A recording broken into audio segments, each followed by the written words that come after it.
Good morning, everybody. I get started right away because we are running on Swiss time here.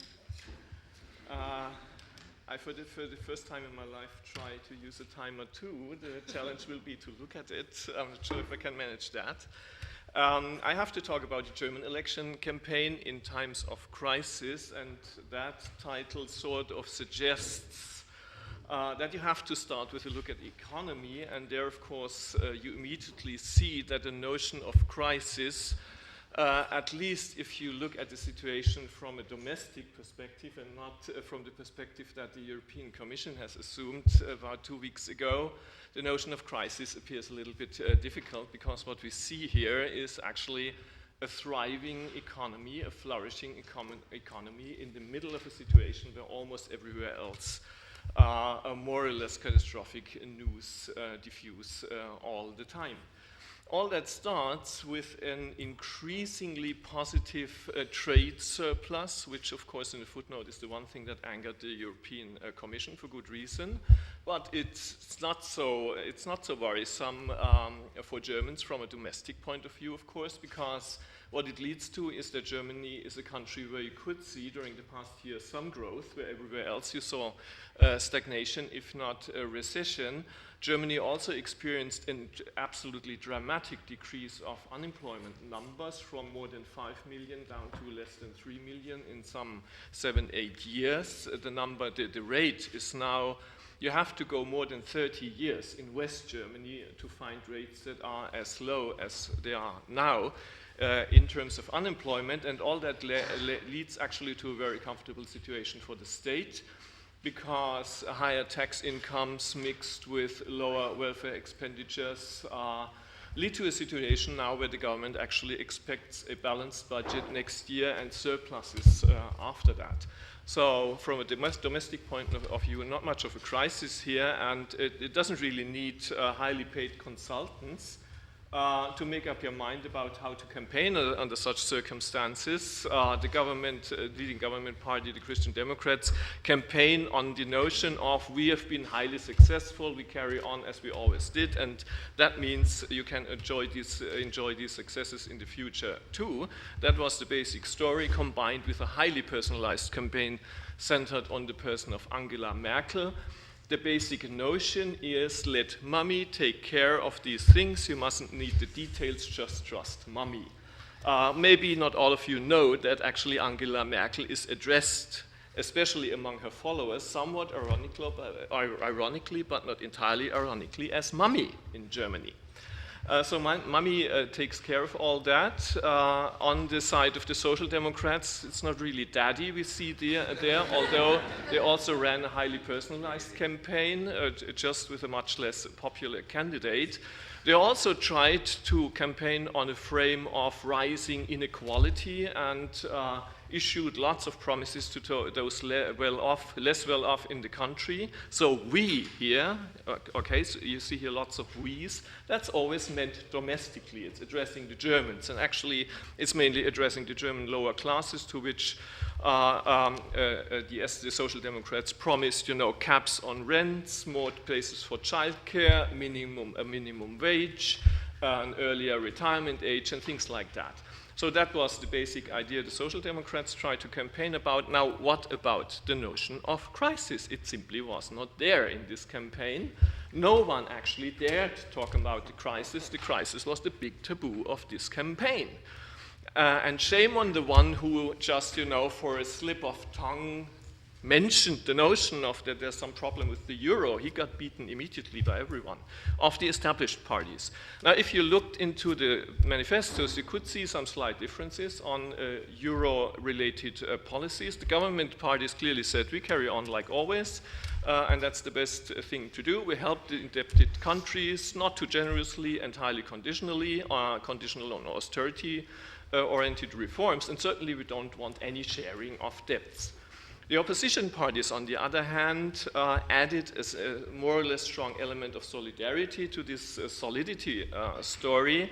And the only one that really told a different story was the left, who really called for a relief of the austerity measures to especially the indebted southern European states. So all this leaves a blank spot, apparently, in the campaign discourse in Germany. No mentioning of the euro crisis as such and at all, and also in terms of positioning, a certain segment of the scale was left unoccupied, and that was simple opposition against any euro-related help to other countries. So my timer doesn't function, I just find. This gap was filled by a new party which was called the Alternative for Germany, Alternative für Deutschland, AfD, which was founded just about half a year before the election by, sort of pinstripe types, professors of economics, conservative journalists, all of them well known at least to the more informed parts of the publics, also several figures from the business community, and they campaigned on one core issue, and that was dissolution of the Eurozone and return to national currencies.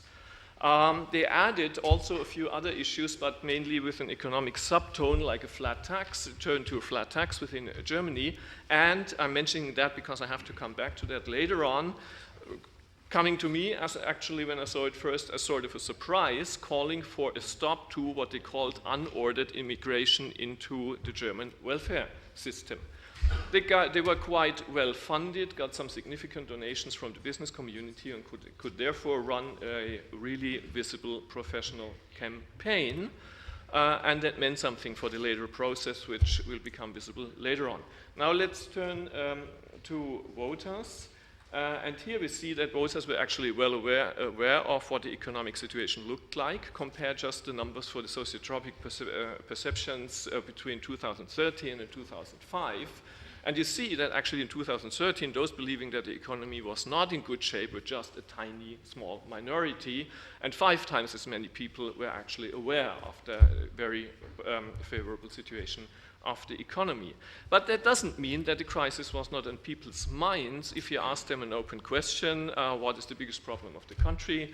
About 2 out of 10 immediately mentioned the crisis. Another 10% mentioned it as the second most important problem. So despite the denial of the party and the avoidance of the parties of that problem, it was on people's minds. About as many, about 30%, really felt worried about the euro crisis. And a somewhat lower percentage also was opposed, actually, to helping other countries who were indebted and needed help from especially Germany as the economic main player within the Eurozone. But most, to mention that too, had sort of a middling, moderate position, which I believe conforms quite well to the actual policies followed by the Merkel government, namely helping indebted countries, but not too generously and always just conditional upon strict austerity policies. But to reiterate, a significant percentage was opposed to those policies. Turning to the election as such, we see 2 big winners in terms of vote changes. One is the Christian Democrats, who gained almost 8% more votes than at the election before. And the other big winner is actually the AfD, the Alternative for Germany, which had existed, to remind you of that, half a year before this election. It jump-started up to 4.7% of the second votes, which means it almost made the 5% threshold to gain entry into the national parliament. And it was the most successful challenger from outside of the parliament and outside of the ranks of the established parties in Germany ever. If you look at how support for these parties developed among those later on voting for it, which is something we can find out our data, which combine a rolling cross-section design with a post-election panel wave, you see that votes for the Christian Democrats were a clear case of early deciding. These voters actually knew already 3 months before the election, 70% of those knew already 3 months before the election that they would vote for the Christian Democrats, and that number rose only slightly until election day.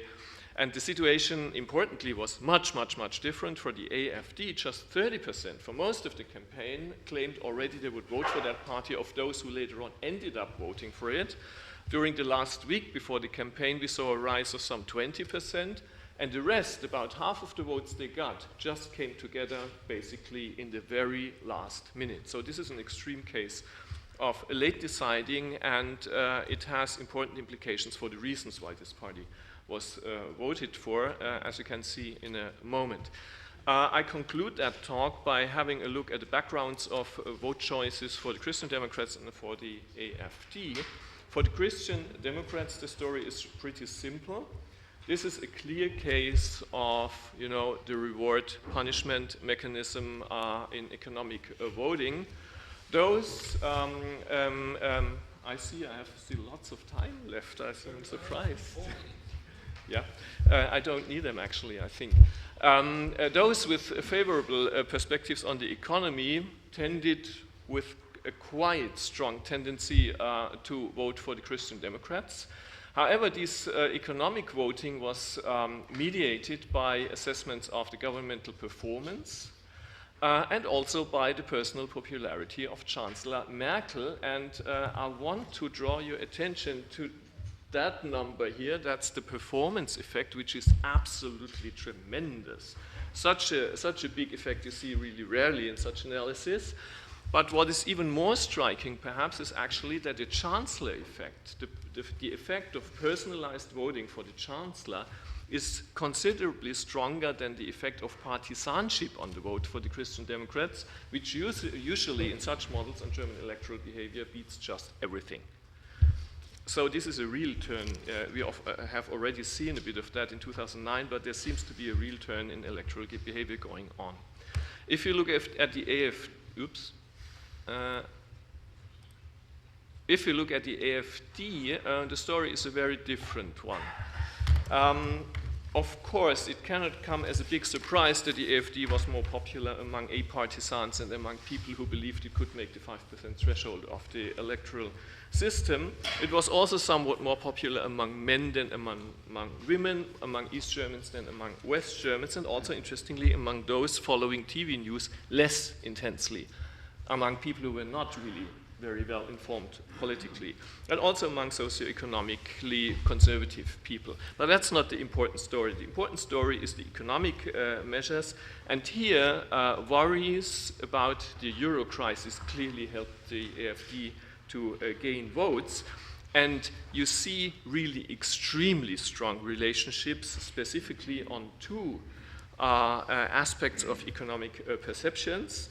In a wider sense, namely, the AfD was extremely attractive to people who were opposed to helping other EU countries in the context of the euro crisis. So there, this opposition to the policies of the Merkel government found its outlet, but they were interestingly also extremely popular among people who were pessimistic about the future development of the economy. And that was the only economic assessments that had a relationship to AfD votes, interestingly. So economic pessimism for the future tells much of the story of the success of that party, but you may find that this is not terribly surprising because it means that the party actually got supported for the reasons on the issues it campaigned on, which may not seem so surprising, but then on the other hand, it can be surprising.